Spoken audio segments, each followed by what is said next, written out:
blood of 28 innocent souls cries out for justice. But is war with Pakistan the answer, or a trap that could cost India its future? Emotions are running high across India after the horrific killing of 28 innocent tourists in the Pahalgam terror attack, with many voices calling for immediate war with Pakistan. But India must reflect, is war the right answer? And if India chooses that path, what price might it have to pay, not just today, but for generations to come? Modern conflicts are won through economic, diplomatic, covert, and psychological pressure, not just military might. India cannot engage in a war at this point of time. Prime Minister has rightly said in the context of the Russia-Ukraine war that this is not the time for war. Pakistan today stands on the brink of self-destruction, consumed by a toxic ideology of hatred, a reality bluntly affirmed by its army chief, General Asif Munir. Its enduring mission is to bleed India through 1,000 cuts. As it drowns under its own failures, Pakistan desperately hopes to pull India down with it. India must see through this desperate gambit and act with clarity and intelligence. As a rising global power, India is witnessing unprecedented economic growth. A reckless war now would not only derail this momentum, but also crush India's dream of emerging as the world's third-largest economy by 2027. India must stay the course and defeat its enemies with wisdom, not rage. There are numerous other measures short of war that India can take. Let us discuss the detailed breakdown of measures short of war that India can take to punish Pakistan strategically. First, India can apply economic pressure by ending all trade ties. Even the minimal trade that exists, like pharmaceuticals, cotton, and sugar, should be fully cut off. No trade equals no revenue.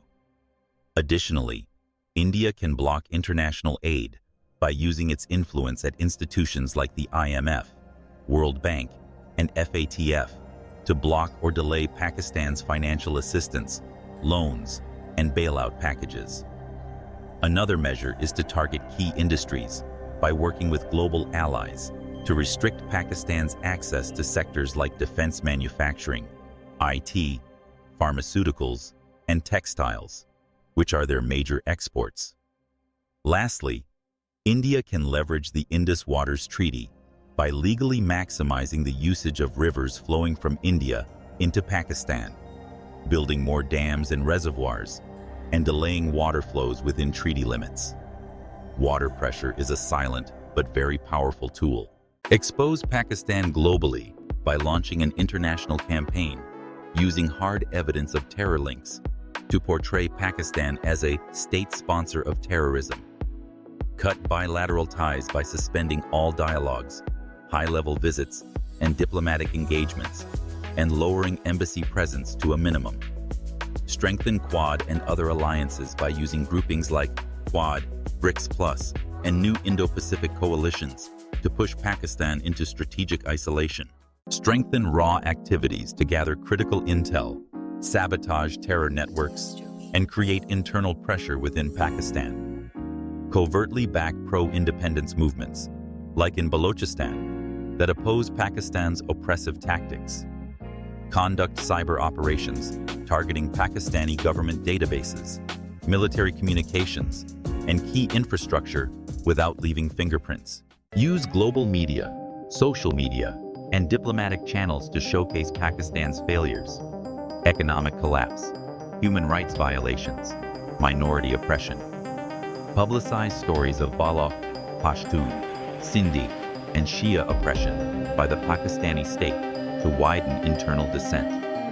Create powerful viral campaigns exposing Pakistan's terror activities and corruption to its own people.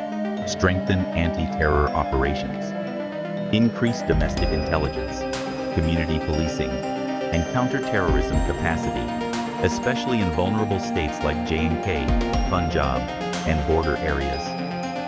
Zero-tolerance policy. Dismantle sleeper cells, cut off terror funding, and impose strict penalties on any organizations with suspected ties to Pakistan-backed groups.